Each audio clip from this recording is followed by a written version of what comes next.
বলছি দাদা, আজকে কি প্রোগ্রাম রয়েছে?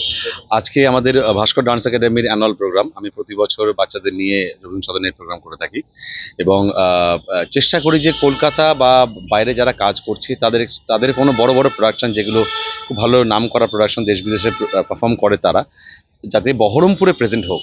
বহরমপুরে প্রেজেন্ট হওয়ার মানে হচ্ছে এখানকার বাচ্চারা দেখবে যে কলকাতার শিল্পীরা কীভাবে পারফর্ম করে, দেশ বিদেশে কীভাবে পারফর্ম করে, পেশাদারি পারফরমেন্স কাকে বলে।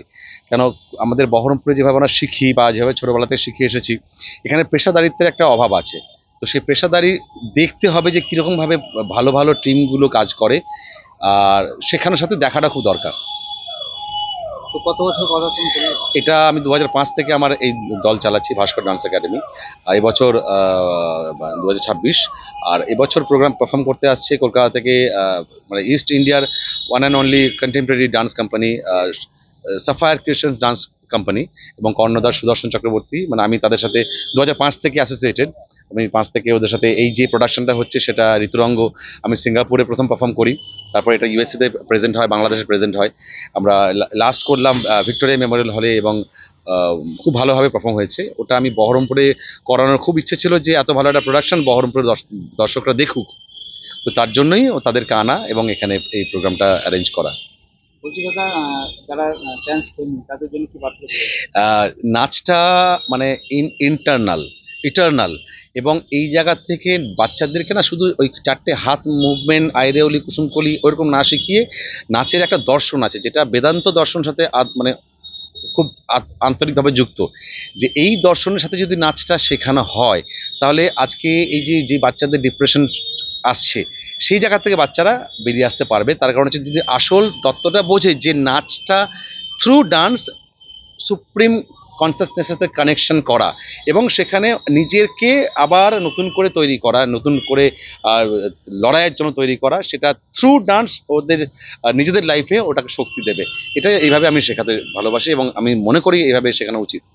বলছি বাচ্চারা তো বেশি মোবাইল আসক্ত হয়ে যাচ্ছে, সেই জায়গা থেকে দাদা যে ডান্স, গান, নাচ এসব মধ্যে নিয়ে কি দাদা কি বলবেন বাচ্চাদের? এটা হচ্ছে যে আজকে যে সোশ্যাল মিডিয়া জগৎ, সব বাচ্চারা সোশ্যাল মিডিয়াতে চটজলদি ফেম পেতে ব্যস্ত। মানে 15 সেকেন্ডের রিলস, এই 15 সেকেন্ডের নাচ আর একটা 1 ঘন্টার প্রোডাকশনের অনেক ডিফারেন্স আছে।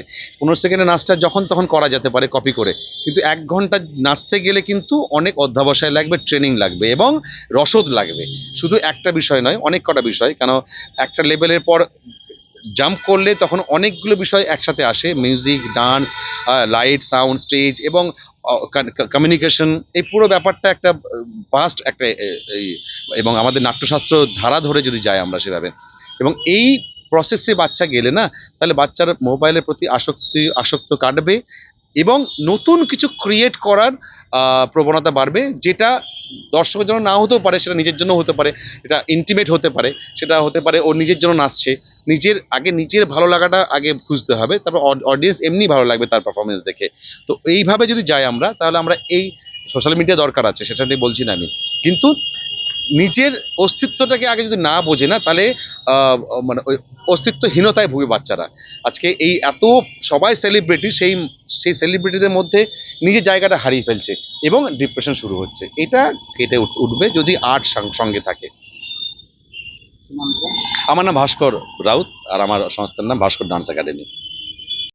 আজকে ভাস্কর একাডেমি প্রতি বছর নেয়, এবছরও অনুষ্ঠান রেখেছে, তো কি বলবেন?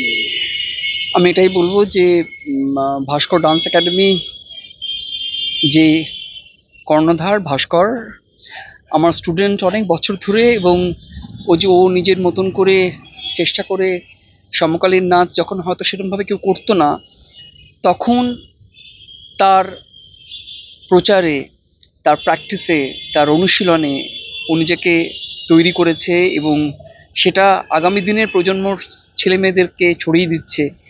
এই ধরনের উদ্যোগ খুব ইম্পর্টেন্ট, এবং বিশেষ করে নর্থ বেঙ্গলে যেখানে এত ট্যালেন্ট রয়েছে, কারণ কি তাদের অনেক ছাত্রছাত্রী আমার কাছেও আসে পারফরমেন্স করতে, শিখতে। তবে দেখেছি এত ট্যালেন্ট, সেখানে ঠিক প্রশিক্ষক পাওয়াটা খুব জরুরি। তো ভাস্কর আমি শিওর সেই প্রশিক্ষণটা দিচ্ছে, এবং সেটা আমি দেখতেই পাচ্ছি অনুষ্ঠান দেখতে গিয়ে যে সবাই খুবই মনোযোগ সহকারে নাচছে। আমি চাইবো এটা যাতে আরও এগিয়ে যায় ওর কাজ, এবং কমিউনিটি বিশেষ করে বাচ্চাদের গার্জিয়ান এবং এখানকার যারা লোকাল অর্গানাইজেশনসগুলো রয়েছে তারা যাতে এগিয়ে আসে আরও সাহায্য করতে ভাস্করকে। আর এখন দেখা যায় যে বাচ্চারা মোবাইলে আসক্ত হয়ে যাচ্ছে, এগুলো গান বাজনা কম দেখা যাচ্ছে, ছেলে পেলে মোবাইল আছে, কি বলবেন এই নিয়ে? আসলে খুব অসময়ের মধ্যে দিয়ে আমরা যাচ্ছি, যেখানে জীবনের অনেক গতি বেড়েছে, কিন্তু এই গতির মধ্যে কি ক্ষতি হচ্ছে সেটা আমরা নিজেরাই বুঝতে বুঝতে পারছি না। বিশেষ করে অভিভাবকদের আর বড় রোল। তারা যদি নিজেদের জীবন যাপনটা না পাল্টায়, তারা যদি নিজেদের ব্যস্ততা এবং বিশেষ করে তাদের নিজেদের অ্যাডিকশন, সেটা মোবাইল হোক বা অন্য কিছু, সেটা যদি না পাল্টায়, তাহলে তারা সেটা সেইভাবে বাচ্চাকে কিভাবে শেখাবে? তাই the change has to come from the family. পরিবারে যদি পরিবর্তন আসে, তাদের যাপনে, তাদের নিয়ম অনুবর্তিতায়, তখন কিন্তু ছেলেমেয়েরাও সেটা শিখবে। বই পড়া, ছবি দেখা, ছবি আঁকা, বাইরে খেলাধুলা করা। আর বিশেষ করে সংস্কৃতি চর্চাটা খুব ইম্পর্টেন্ট, কারণ তাতে মনোযোগ বাড়ে, পেশেন্স বাড়ে, টিম ওয়ার্ক, কালেকটিভ ওয়ার্ক, একজন আরেকজনের সঙ্গে যে একসাথে কাজ করা, এগুলো সমস্ত খুব দরকার। আই থিঙ্ক মানে মানে ইমোশনাল ইন্টেলিজেন্সের জন্যও শিল্প চর্চাটা ভীষণ ইম্পর্টেন্ট।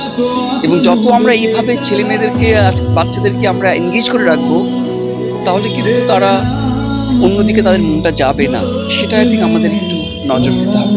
কি বার্তা দিবেন বাচ্চাদের জন্য, কি বার্তা? আমি এটাই বলবো যে বাচ্চাদেরকেও কিন্তু আমরা কোথাও বড়দের মতন, বড়দের ইঁদুর দৌড়ে ওদেরকে সামিল করে নিয়েছি।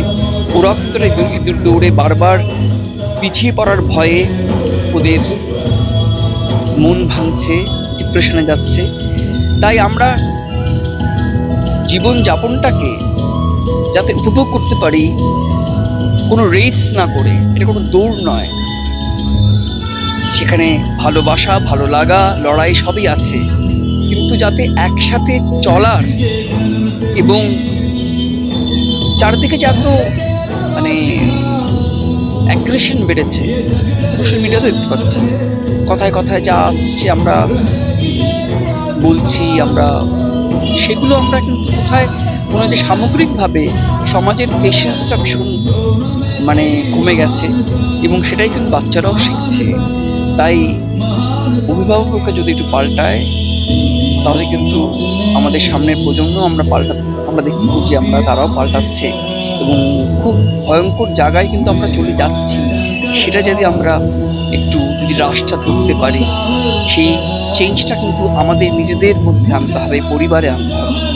তবেই আমরা বাচ্চাদেরকে শুধু উপদেশ না দিয়ে, তাদের নিজেদের কাজ করে, নিজেদেরকে এক্সাম্পল হিসেবে ধরে, তবেই আমরা সেই শিক্ষাটা তাদের দিতে পারবো। যদি পড়াশোনা শিক্ষার পাশাপাশি গান বাজনা শিক্ষা দরকার আছে। অবশ্যই দরকার আছে। পড়াশোনা তো এখন শুধুমাত্র ওটাও ইঁদুর দৌড়। সবাই 90% পাচ্ছে, 95, 96, 97, 90% পেলে মনটা খারাপ হয়ে যাচ্ছে। আর সংস্কৃতি চর্চা কি হয়? সংস্কৃতি চর্চা যেটা বললাম আগেই, মনোযোগ বাড়ায়, অ্যাগ্রেশন কমায়।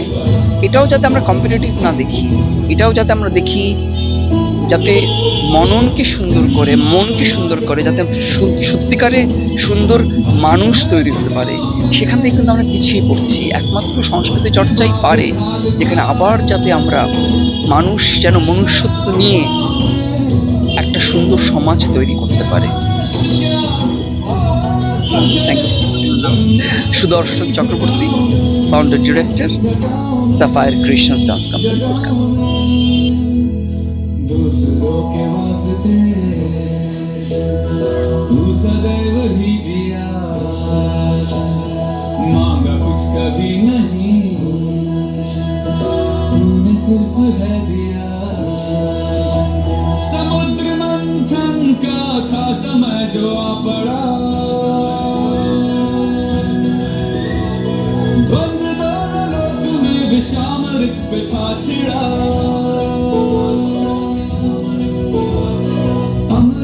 सभी मैं बांट के प्याला विश्व का तूने खुद पिया।